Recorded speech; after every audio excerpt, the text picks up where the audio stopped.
Ce matin, pendant ma veille, je tombe sur une annonce de particulier pour un appartement. Elle est sûrement rédigée de bonne foi, mais elle contient plusieurs éléments qui peuvent coûter très cher à un acquéreur. Je vous explique ça tout de suite. L'annonce indique vendu, loué, mais aussi habitable par l'acquéreur avec un préavis d'un mois au locataire. En réalité, la loi est très claire. On donne jamais un préavis d'un mois. Jamais, jamais, jamais, jamais. Quand on achète un logement loué, on reprend le bail en cours. On ne peut donner congé qu'à l'échéance du bail avec 6 mois de préavis, ou alors 3 mois si on est en meublé. Et mieux encore, si le bail se termine dans les 2 ans suivant l'achat, le congé ne prendra effet qu'au bout de ces 2 ans après l'acquisition. Donc non, on n'achète pas un logement libre, on achète un logement occupé avec un délai potentiellement long avant de pouvoir l'habiter. Ici, entre 2 ans et 3 ans et demi. C'est pas la même chose qu'un mois, non?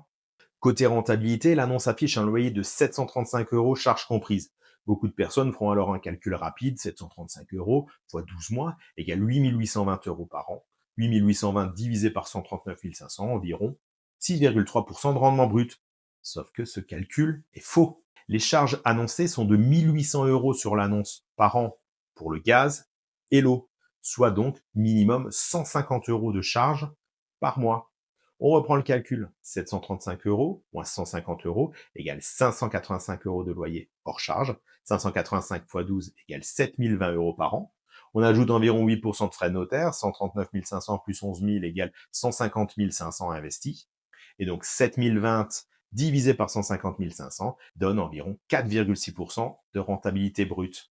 C'est plus la même chose, hein. Maintenant, on enlève rapidement la taxe foncière, les charges non récupérables, l'entretien et l'impôt.